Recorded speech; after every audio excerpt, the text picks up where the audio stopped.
She was let down because the professionals who we're paying through our taxes to protect her and save her, they put their jobs and their careers ahead of her safety.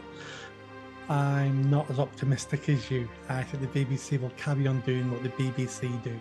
Is homosexuality a sin? Is it okay to own a slave? Is it okay to rape? Is it okay to have sex with a 9-year-old and marry a 6-year-old?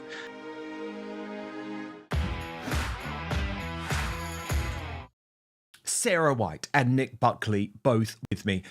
Nick Buckley, Shabana Mahmood says Islam is the absolute driver of everything she does. Everything she does.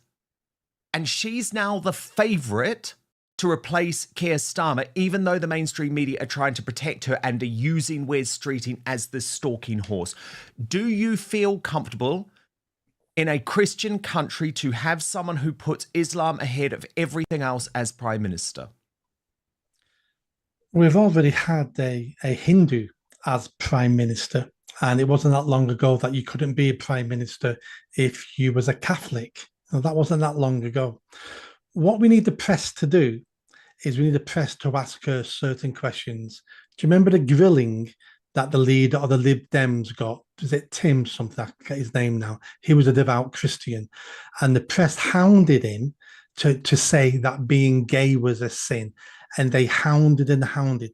I want the same sort of questions now directed at her. What does she mean by I'm a Muslim, I follow, this or that? That can mean anything to anybody.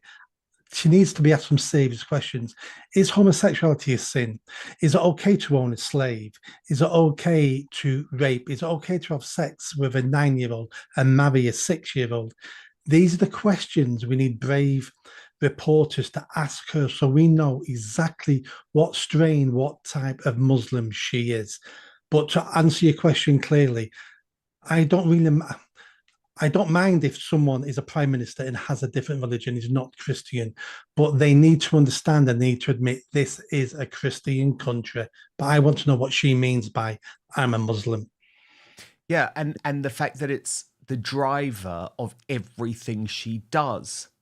That the mainstream media is just ignoring every single threat of Islam. And this Shara Sharif report today, Nick Buckley, the line that was clearly the most important, and congratulations, by the way, to the Daily Mail and Talk TV and GB News, which were prepared to report on this. But did you notice, Nick, it was completely ignored by the British Bashing Corporation and Sly News in their reportage.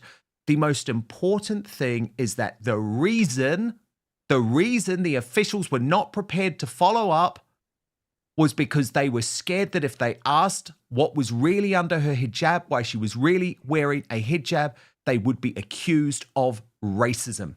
And that is this toxic woke mind virus, which is literally killing people.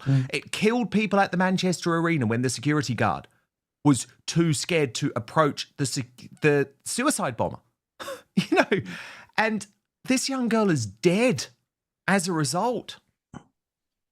This is a great example of our 2-tier system, 3, 4, 5-tier system, depending who you are. This girl was let down because of that system.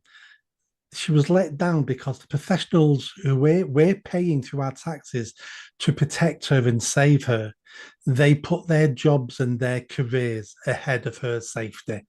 Now, the only way we get around this is not necessarily with more laws, more legislation, training courses. It's to hold those people accountable. It's to sack some of them who failed. We never sack anyone in the public sector. And if you're they're working never named, they're always protected. Yes, yeah, exactly. I mean, they need someone. Some people need sacking over this, and we need to get to a stage where we have a professional social worker going, right.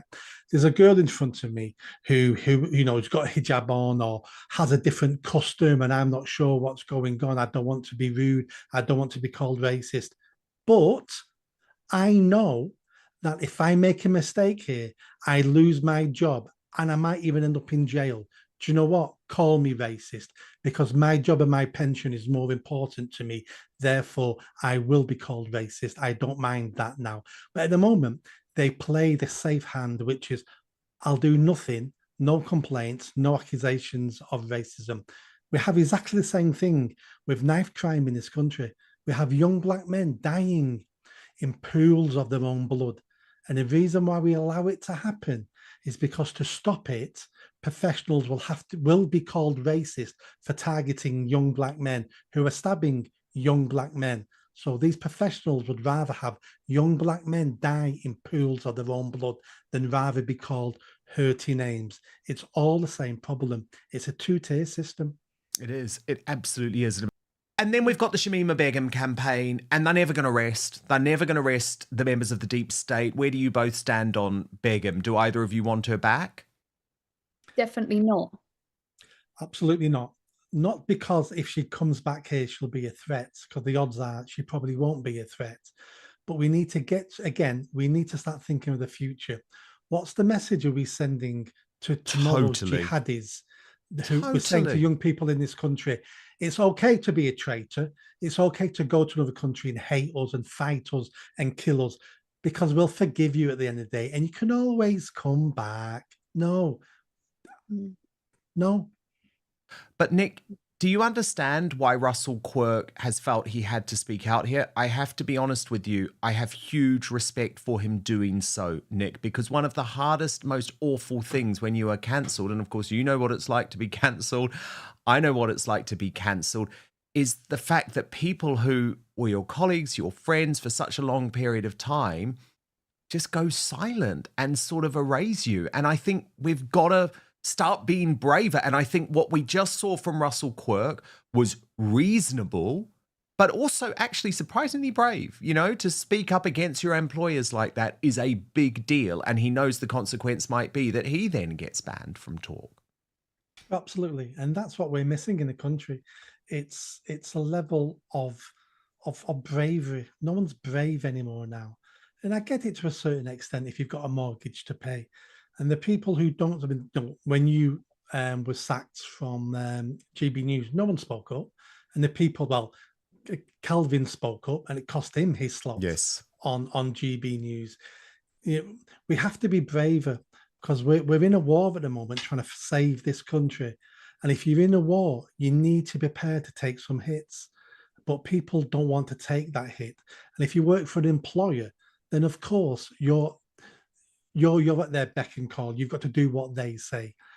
And places like GB News and Talk TV have shown us over the last couple of years that they are better than the mainstream media, but they're nowhere near what we need as mainstream media, as the alternative Correct, media. because, for example, both of you are now involved in Advance UK, Ben Habib's party, and he is on a blacklist now on both channels, actually, despite having previously been one of its most popular guests. But this mass immigration means that if you are a white person, you are becoming a minority. I mean, literally, Nick, literally, if you are in London as a white person, you are a minority. Is that not a conversation we're allowed to have? It should be, but don't forget, we're still not allowed to have that in certain circles. And obviously Talk TV is now one of those circles we're not allowed to have this conversation. Just because you work for an employer, all you're doing is selling so many hours a day to that person. And while you're working for them, of course, you've got to do as you're told because you've just sold yourself for so many hours every day. When you're not in work, then what does that have to do with your employer? The public trust in this organization has gone. When is our elite class going to wake up? First of all, we need to understand that the BBC has always been a propaganda arm of the British state. It was set up to do that. 50 years ago, we thought they were better than they were because we had nothing to compare it to. Totally. So therefore, we thought we were always getting the truth and a bias, and production values were good. So it looked like this is the truth. But we compare it to other news agencies, your show, other people, and now we see the lies. The only way the BBC is going to get better is if we commercialize it. That's why the license fee needs to go. I don't necessarily want the BBC to disappear. I want because some people enjoy the BBC. Fantastic, let's have a choice. But the people who enjoy it should pay for it. And then those editors and the program makers have an incentive then to provide things the public wants, because at the moment it's just propaganda arm. It's managers making decisions themselves about, well, I believe this, and I'm a BBC man or woman, and if only we could get the general public thinking more like me, we'd have a much better country, you know. So let's increase the propaganda, let's twist the narrative, and let's keep sending them these messages, and eventually the whole country will be able to be employed by the BBC because they'll all be as good as me. And Nick Buckley, certainly, I have fought the BBC time and again, including on dodgy reporting that they were intending to do about me.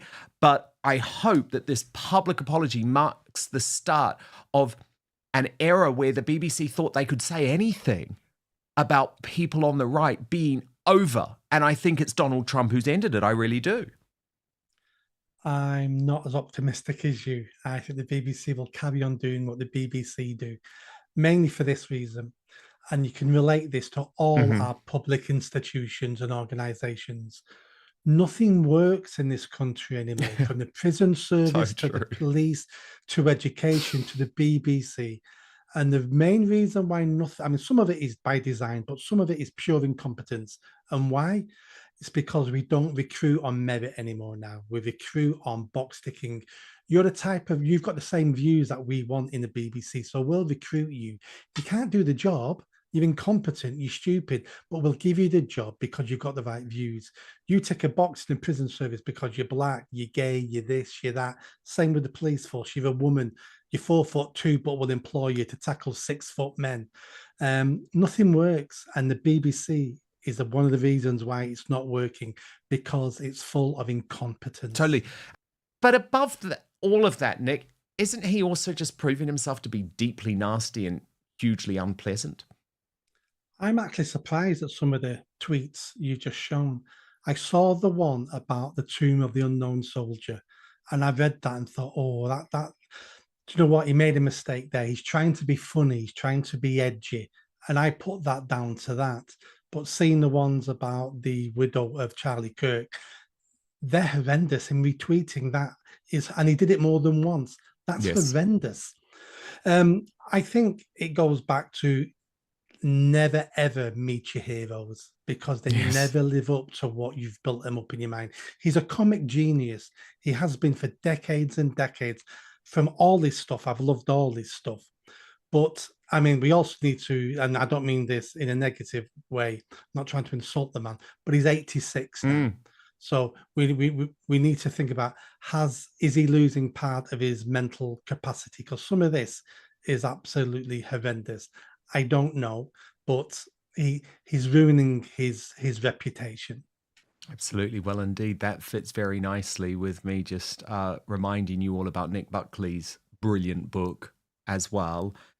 Anglophobia is the name, and it is available on Amazon, isn't it, Nick? Yes. It's such an important book. It's all about looking at why the English hated, but more than that, why are we living in an age now where white people are hated? Why is anything white deemed negative?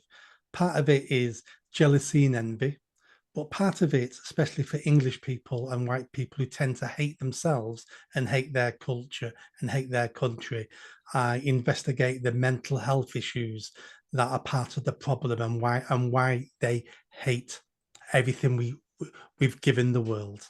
It's an amazing book. It is available on Amazon. Thank you so much to my superstar panel today, Nick Buckley